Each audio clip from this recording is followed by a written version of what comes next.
तो क्या आप जानते हैं कि घर पर भी हम ज़बरदस्त सा आटे से पास्ता तैयार कर सकते हैं, जो कि हेल्दी होने के साथ साथ बहुत ही टेस्टफुल और लाजवाब है।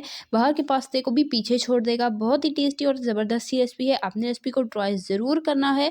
जैसी मर्ज़ी आपको शेप पसंद हो, आप इसकी शेप बना सकते हैं, एंजॉय कर सकते हैं। बहुत ज़बरदस्त बनकर तैयार हुई थी।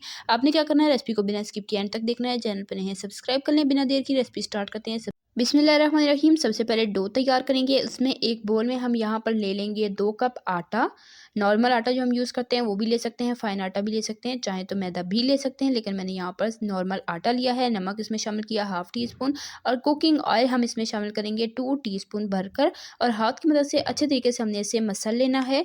और उसके बाद हम थोड़ा-थोड़ा पानी शामिल करते हुए थोड़ा नरम सा आटा तैयार कर लेंगे। बहुत ज़्यादा सख्त भी नहीं होना चाहिए और बहुत ज़्यादा सॉफ्ट भी नहीं होना चाहिए। अगर बहुत ज़्यादा सॉफ्ट होगा तो जब हम इसे बॉयल करेंगे तो हमारे पास्ते की शेप ख़राब हो जाएगी और वो टूट जाएगा।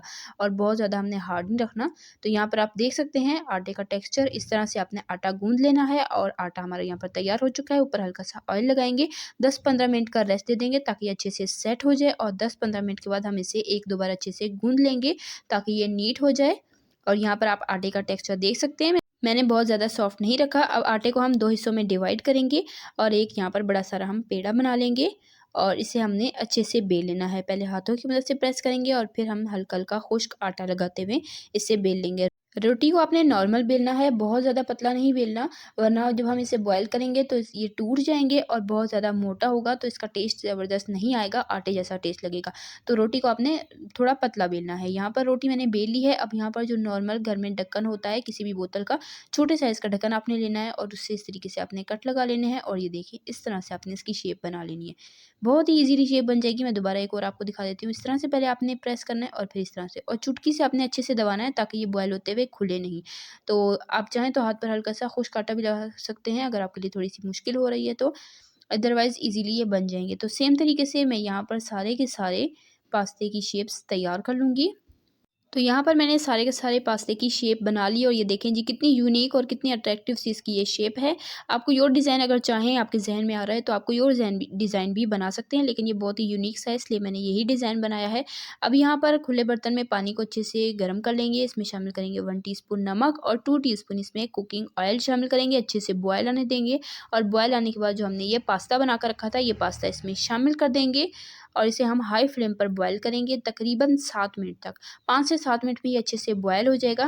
तो ये देखें ये अच्छे से फूल चुका है, और यहाँ पर मैं इसे चेक कर रही थी तो मुझे थोड़ी-सी कसर लग रही थी, तो मैंने इसे मज़ीद 1-2 मिनट के लिए और बॉयल किया था। बहुत ज़्यादा ओवर बॉयल नहीं आपने करना, वरना ये टूट जाएँगे, और बहुत कच्चा भी नहीं आपने इसे रखना। अच्छे से इसे बॉयल कर लेंगे, 5-7 मिनट में ये डन हो जाता है, और उसके बाद हम इसे स्ट्रेनर में निकाल लेंगे, और यहाँ पर मैंने बोल में इसे निकाल लिया है। अब नेक्स्ट स्टेप की तरफ चलते हैं। सारे का सारा पास्ता मैंने यहाँ पर बॉयल कर लिया, और इसे ठंडे पानी में रख दिया था ताकि ये आपस में चिपके नहीं। और यहाँ पर आप देख सकते हैं इसकी शेप भी बिल्कुल ख़राब नहीं हुई, या ना ही ये टूटे हैं, बिल्कुल अच्छे से ये गल चुके हैं। अब हमने इसका पानी ड्रेन कर लेना है, और उसके बाद हम यहाँ पर 1 टीस्पून कुकिंग ऑयल लगाएंगे और इसे अच्छे से मिक्स कर लेंगे। इस तरह से पास्ता जो है वो आपस में नहीं चिपकेगा। वैसे तो हमने ठंडे पानी में रखा था तो इसकी ज़रूरत नहीं थी, लेकिन आप चाहें तो एहतियातन कर सकते हैं। तो इसे अब हम साइड पर कर लेते हैं। अब हम मेन स्टेप की तरफ चलते हैं। एक पैन में शामिल करेंगे 1 टीस्पून कुकिंग ऑयल और हाफ़ टीस्पून चॉप किया हुआ लहसुन, बिल्कुल फ्रेश।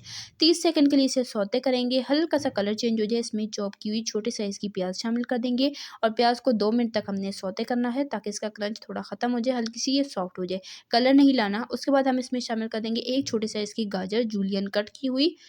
तो गाजरों को हमने 3-4 मिनट अच्छे से यहाँ पर कुक कर लिया है। उसके बाद हम इसमें शामिल करेंगे एक छोटे साइज़ की शिमला मिर्च, वो भी जूलियन कट की हुई। तो वेजिटेबल्स यहाँ पर मैं जूलियन कट की हुई ही ले रही हूँ। तो शिमला मिर्च को भी 1-2 मिनट हम इसमें पका लेंगे। उसके बाद सॉसेज जाएँगी इसमें। तो होममेड टोमेटो केचप इसमें जाएगी 3 टेबलस्पून भरकर। साथ में इसमें शामिल कर दूँगी जी विनेगर। विनेगर मैंने इसमें शामिल किया है 1 टीस्पून, और साथ यहाँ पर सोया सॉस जाएगी। सोया सॉस भी मैंने इसमें 1 टीस्पून शामिल की है। चिली सॉस इसमें जाएगी 1 टेबलस्पून। तो तकरीबन 1 and half tablespoon chili sauce इसमें गई। अब यहाँ पर होममेड टोमेटो पेस्ट मैंने शामिल किया है। तकरीबन 2 टेबलस्पून मैंने यहाँ पर टोमेटो पेस्ट शामिल कर दिया। अच्छे तरीके से इसे मिक्स कर लेंगे।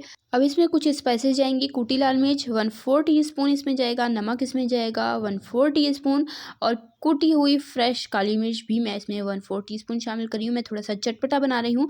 आप नमक और मिर्च अपने टेस्ट के अकॉर्डिंग एडजस्ट कर सकते हैं।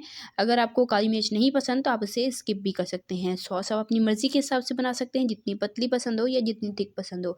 तो उसके बाद मैं इसमें शामिल कर दूँगी बॉयल किया हुआ पास्ता और इसे अच्छे तरीके से हम मिक्स कर लेंगे। तो यहाँ पर मुझे थोड़ी-सी इसमें सॉस जो है वो कम लग रही थी, तो तकरीबन 1 टेबलस्पून मैं इसमें होममेड टोमेटो केचप मज़ीद ऐड कर रही हूँ। और उसके बाद अच्छे से मिक्स करेंगे, मीडियम टू लो फ्लेम पर 1-2 मिनट के लिए हम इसे पास्ते के साथ पका लेंगे सॉसों को।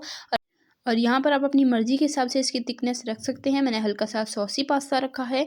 तो चलें जी, हमारा पास्ता तैयार हो चुका है। फ्लेम ऑफ कर देंगे और इसे गरमा-गरम सर्व करेंगे, एन्जॉय करेंगे।